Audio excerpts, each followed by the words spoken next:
Hello to all the amazing people, and welcome to another episode of Limbus Company. Welcome to some more of Murder on the Warp Express event.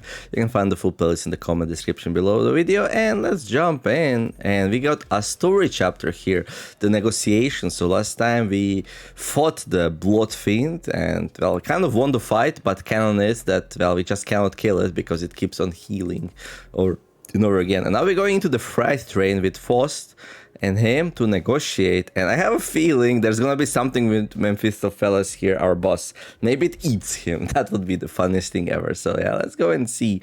By the way, this is a gacha from Project Moon. It's pretty good. It's free to play. Go try it out. Story is nice. Fights are pretty decent, and yeah, I recommend it. So this passageway leads straight into the Mephistopheles. This is where it all started. This stupid bus awoke me from my slumber. Oh, it was the bus? Okay. If only this bus hadn't completely filled up the freight car. I wasn't planning to start the parade so soon or create a kindred here. Dante, The connection has been restored. Oh, connection.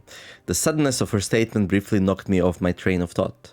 I looked at her and cocked my head in confusion, and she replied with an even quieter whisper without looking away from the Blood Fiend. Yeah, she lost her connection to the other Fausts, and now it's restored, so now she's gonna be way smarter. Boarding Mephistopheles has reestablished my connection to Faust. Ting ting! Did you know that this would work? No. And I have stated before, this was a pure, incalculable gamble based on my own uncertain hypothesis. This success helps me somewhat comprehend Miss Roger's fascination with gambling. Nice. A faint smile appeared on Faust's lips for a moment before fading away. Now that the connection has been re-established, I would like to make a complaint against the Fausts in the Gesellschaft management regarding the fact that they have neglected to lease the information pertaining to the loss of connection within the interiors of the warp trains. However, finding a solution to this situation takes precedence. I have much reason to believe that their omission was done on purpose, but I hope such is not the case. Faust gently advanced toward the Blood Fiend. Let us discuss the details of our compromise. What are you willing to accept in return for the master keycard? If thou wert just anyone, I would have wished to turn thee all into blood bags and drink every last drop of thy blood, but thou art unlike a common person. My wish is to maintain the secrecy of this kingdom of mine for as long as possible, and thine wish is to leave this place, right? Once I relinquish to thee this keycard, and once thou returnest to your first-class seats, we'll live here happily ever after like nothing happened. And when the train gets there, you get off the train. Everything goes back to the way they're supposed to be. How's that for a deal? Like nothing happened. Faust, what about the job we were contracted to do in the first place? Our memories and any signs of battle will be entirely erased upon our arrival. We'll have no way to relay our news, whether one of success or failure. If we had the means to defeat him, then at least E.G.O would inform us that our contract was successful after the fact. However, this current scenario will leave us with nothing to show for, not even the smallest hint, and the contract will end in failure. However, what takes precedence over the contract is you and the sinner's psychological stability. It's not like we've always been successful, so that was something I could live with, but what about the other passengers of this train and its future passengers? I remember the look on Don Quixote's face whenever we would come across these inevitable forms of injustice. Faust does not reply. Yet the lack of reply was a reply all on its own. Are we going to have to let them die? Innocent lives will be lost, but we cannot prioritize their lives over our safety. That must be Faust's and the company's policy. And yet, I shan't allow this! Don Quixote, I thought her wounds were too severe for her to even crawl, let alone walk, but with sheer will, she pushed herself through the pain to reach the freight car. I will not tolerate this. We cannot let this vile wretch live and turn a blind eye to everything he's done. It's her! Again! What, do you want to stay here for what is essential an eternity within this train? I know the truth. Everything hinges on this key, doesn't it? As soon as I break this in half, you'll have to spend the eons inside this. I care not. I would welcome the eons, should it means eons of penance for thee. 'Tis much preferable to letting thy villainy go unanswered. Let this place be the site of thine eternal judgment. Faust and I grabbed Don Quixote. She'd normally be strong enough to wriggle free of our grips, but she'd already pushed herself beyond her limits merely by walking here. Faust, unhand me. Thou mustn't let him leave, Manager Esquire. Don Quixote, letting him destroy that key means that you'll be condemning the sinners to thousands of years of torment. Then I shall fill the millennia with the tales of legend I had read in the magazines. No time, however infinite, shall be too great to overcome should we endeavor as one. Certainly you're aware that your suggestion is no solution at all, Don Quixote. Then there has to be another way, no? Thou art both possessors of great wisdom. Faust, Manager Esquire, is there truly no path in which we may bring justice to the villain and the sinners remain unharmed? Her struggle begins to wane, but this was no acceptance, this was dejection. Wait, Don Quixote, no! In the commotion, we failed to notice that the Bloodfiend had been quietly advancing at us. We let Don Quixote go at the last second, but we were a second too late. Oh, my dearest parent, forgive my transgressions of creating another without thy sanction. Thou shalt become my next kindred. Cassetti screams incoherently as he leaps onto Don Quixote, piercing her neck with his fangs before we even had the chance to do anything. Oh, I did not expect this to be the solution.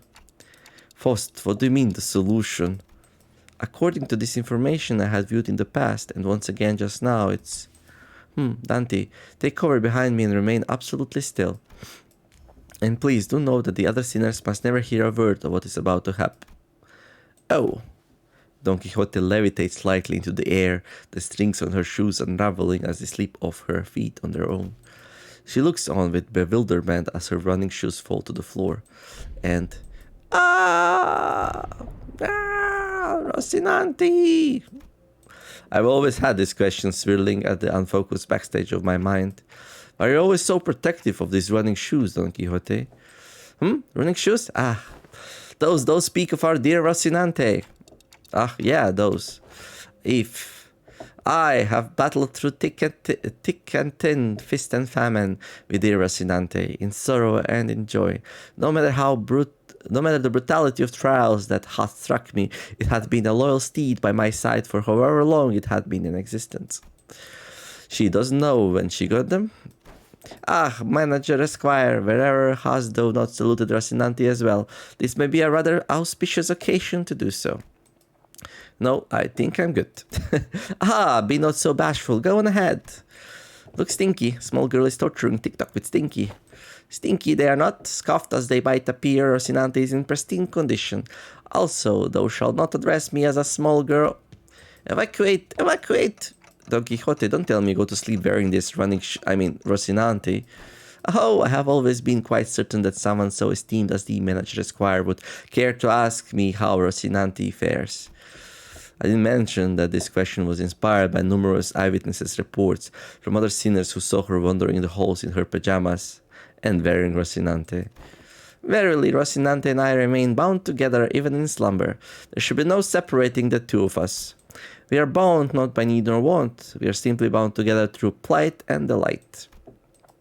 Now that I think about it, every single identity of Don Quixote was also wearing those pairs of running shoes. Rocinante. Have you ever taken them off? Take them off? Fee, whatever thou mean.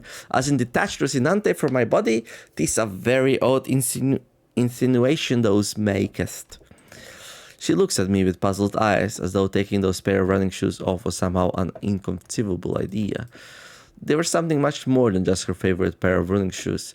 Her odd attitude of treating something so far removed from common sense as something completely ordinary. What does Rocinante mean to Don Quixote? Well, everything, obviously. What even is that thing? Ugh. An overwhelmingly powerful pressure suddenly explodes, radiating in all directions, as the metallic stench of blood suffocates the bus, filling every corner of it with its sickening horror. Then, darkness. No, that's impossible! In all-absorbing darkness, voices are only light. You're the second kindred. How did you... I should have felt your presence. I do think I saw a faint outline of an aura. I see a red aura and a long fur adornment of sorts. Though the shimmering aura I think I saw red eyes. You have committed the sin of filial impiety, transgressor. I know that voice, but I also don't. I've never heard it in such a low, imposing tone before. It speaks towards the lesser being. The blood fiend, shriveling and niggling, trembling, pathetic.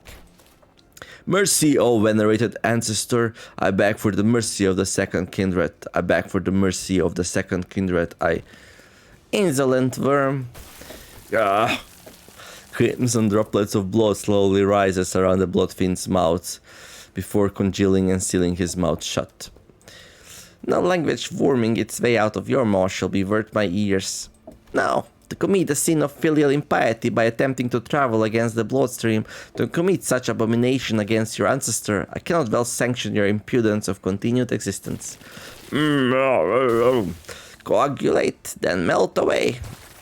Cassetti's body begins liquefying into a slick stream of blood, his form curdling and crumbling, then dripping to the ground. Like, I have no idea why and how this happened. How is Don Quixote a second kindred? What does that even mean? Like, his ancestor? Like, what? Why? How? Rapidly yet ponderously, like the ice cream Don Quixote loved so much, melting away on the floor, heated under the searing sun. Ah, you... Don Quixote turned to look at me, who was still on the ground after being thrown by the shockwave. And with a cryptic look of pity, she uttered something. Indeed, you must be the promised timepiece. Something I couldn't quite understand. Rocinante, to me. Rocinante, I beseech you.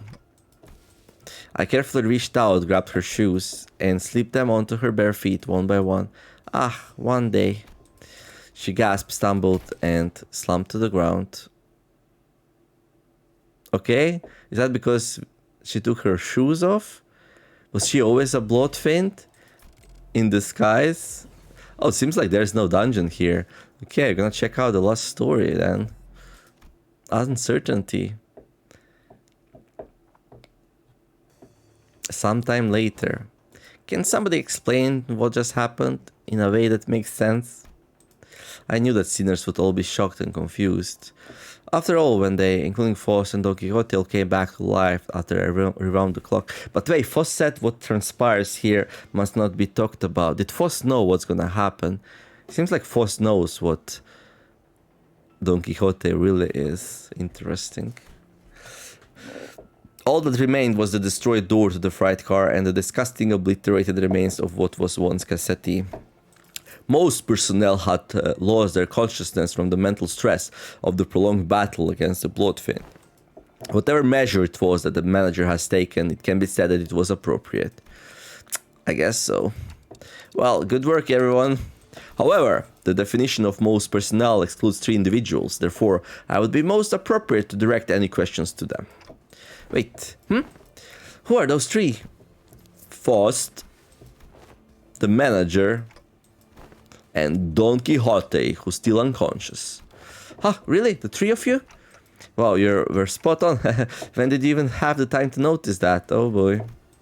I have identified the 3 conscious individuals by analyzing their walking cadence and voices moments before my loss of consciousness. Right, so what's going on with the lass? Why is she still out cold? She appears to be in a state of deep slumber. As she is not at risk of death, she'll be waking up soon. I remember everything, of course, Don Quixote's sudden transformation, how she practically erased the blood fiend and his kindred from the world without even moving a finger. But I also remember Foss' last words. And please, do note that the other sinners must never hear a word of what is about to happen. Yeah, I remember that. Don Quixote was unconscious, and Foss was answering every question with silence. It was only natural that their eyes would all fall on me. That's, Wait, that reminds me. Where's the keycard? Last I remember, it was in Cassetti's hands, who is in far more presentable state than he was in before. Wait, so what about the keycard he was holding, though? It has been half liquefied. The remains have melded with his finger bones. It appears to have become one with the middle phalanges. Oh no, everyone, calm down, I said calm down! I really should have packed more cigarettes, huh? Oh, how about we force one of these doors open? The master keycard is not an absolutely necessary element to resolving this situation. What? How? It will require approximately 5 hours to formulate and proceed with an explanation in a manner that will allow the sinners to fully comprehend the exact how of this methodology. Therefore, it will be delivered to you in a digestible, summarized format. Well, that was short-lived. She's acting all smug again. We can utilize the back door of Mephistopheles. The steely confidence in her declaration was more than enough to win us all over. So we headed to the corridor past the back door Don Quixote slung over one of our shoulders, and arrived at our destination. Oh, Virgilius, hello. I can't even ask what happened after seeing the state you're all in. Sandy Peter Sanderpatter. Grains of sand and seashell-like things fell with every step the sinners took. Ask someone after me. Too explicit, it can... grains of sand roll about my throat with every word spoken. Some time ago, Faust explained the simpler gist of this plan as we made our way to the back door.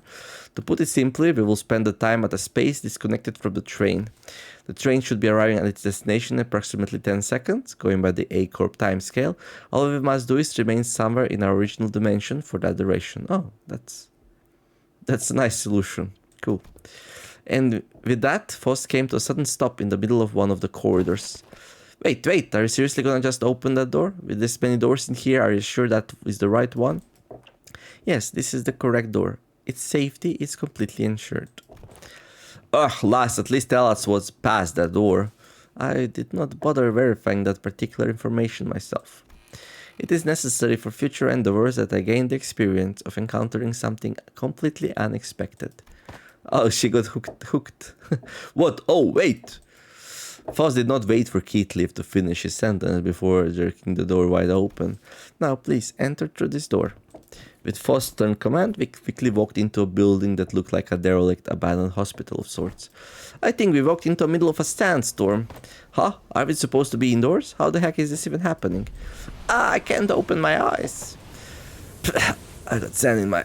wait, no way. Is this a sandstorm? But are we inside a building? 5, 4, 3, 2, 1. The sinners blurted out colorful series of complaints, trying to cover themselves in the blasting sandstorm. But Faust continued to count in the same indifferent rhythm before dragging us out of there just as urgently as she had herded us in. So, we managed to return safe and sound to the interiors of the warp train as it arrived at the P-Core platforms. As the train was still getting cleaned up, that is, and with our bodies completely covered in sand. I thought we'd never make it. Whoa, are you guys okay? How did these passengers... We were so happy to be done with this whole ordeal that even the V-Corp cleanup agents in the middle of cleanup mission looked downright hospitable. We are employees of Limbus company. We boarded the warp train at the behest of your employer. Oh, so guys, and the people that our captain told us about? They really let you guys keep your memories, huh? That reminds me, one of the employees must be sleeping inside that hibernation pod over there. Oh, that. I've never seen it in action before. Thanks, let me go check. That hidden compartment behind the chair that the cleanup agent crawled into. Inside, it was, there isn't anyone in here. Maybe we're looking at the wrong pod. This is the correct spot. Then the disappearance of the individual who has entered this pod would indicate. It was him, the Bloodfiend, yeah? I guess these folks aren't all there in the head either. Maybe you guys are just mistaken. I doubt that. Yes, we must have suffered from a momentary collective hallucination caused by the fatigue. Very well then, we will see ourselves out. Faust cut the conversation short before the other sinners began asking too many questions. Yeah, but the Bloodfiend never left the final car though, so I don't know. Now that I became intimately familiar with the meaning of that gesture, I followed her to the outside without another word. Arrive, have you arrived? Rise and shine, lass, had enough nap yet? I see. I will hear the details of the incident on the bus once we're traveling again. Understood. Any and all relevant reports will be sent to V-Corp via LCCA and... Virgilius was already there when we arrived. He was sharing a conversation with Faust about what went down inside the train with a serious expression. I will now leave with Charon and watch them unfasten Mephistopheles from the train. The minute hand on the manager's head seems to be desperately signaling me that they have a lot of burning questions to ask you. Allow me to give you two some space. I was finally able to ask Faust once Virgilius left. Why did you do that? Faust's body was quite literally blasted to pieces from the sheer explosive pressure that filled the room the moment Don Quixote's shoes came off. It was as though she knew it was going to happen, because it was the preferable course of action to having the same explosive demise occur to your body instead. Ha, I do find it regrettable that you were made to turn the clock despite my knowledge of the high likelihood of my death upon that occurrence. No, I'm not blaming you for that. I just want to know how long you've known that Don Quixote is... That is something I might have been aware of since the LCB was first established. The same could be said of Virgilius. Of course. However, it was by the will of the LCA superiors that this knowledge remains withheld from the manager until the appropriate moment. And that appropriate moment was back there? According to my private judgment, yes. Well, as my connection to all communications, including one to Faust, had been severed, I was not in a position to receive the headquarters authorization for that action. Right. Though the full story may remain obscured still, we are once again returned. Returned, that was a layered word. We've returned to one of the warp platforms in our own dimension. We've returned to our daily lives of speculating about what's next in our path, and the usual Faust, reconnected to Faust, has returned. Yes, Faust replied to Yi-Seng's nebulous wording with a quiet affirmation. Please do not take this query with a greater import than a mere jest, however. Do you suppose I shall see her again? She looked at a puzzled look at Yi-Seng. In a way, it was quite... She shot a puzzled look at Yi-Seng. In a way, it was quite the pleasant encounter, was it not? Yi-Seng mused ambiguously before leaving us. Phew! The incident at the warp train was such a chaotic mess that it felt shorter than it really was. But I also learned so much about so many things. But it was too soon to start racking our brains about what kind of nonsense trial we were about to face in P-Corp, so I decided to enjoy this momentary peace. How do we find ourselves at P-Corp? Where is my throat so parched? I'm so tired to explain. Chiquita, I missed out big time on one crazy adventure. Oh, you have no idea, Rojin. That vibrated the last few grains of the sound out of my ears. The seniors look at Don Quixote's bewildered awakening, grinning. There's no way to know what we'll be facing here at District 16, where P-Corp was located, but we got this, right? The same fate I saw in Faust, who believes in uncertainty, rises within me too. I looked up to Faust only to see that Faust was looking at me as well. She nodded at me with her usual barely noticeable smile, and I gave her a light nod back in return. Time to go find ourselves another golden bow. Okay, I guess that will be the next season, the P-Corp story. I wonder who the main character will be. And that's it. We completed the story here. Okay, I have 1.3k reward currency. Yeah, I can grab the banner here. Modern the Warp Train Express special ticket. There we go. Special banner. I have enough for that. So for me, like, grabbing these three will be the priority. And after that, I'll grab the currencies and stuff. I do have like 2 more weeks to do so it shouldn't be too hard. Let's equip the thing. But I hope you enjoyed the episode, just the story today. So no. There, oh, that's very bright. So yeah, just the story today and no fighting. If you're enjoying this playthrough, don't forget to like and subscribe. And I guess it's gonna be a little bit shorter episode today. I wish you all have a wonderful day, do some nice things, be kind to each other, and let's make the world a better place together. Thank you for watching, and I'll see you in the next episode of Limbus Company. TheNeomare signing out. Bye bye.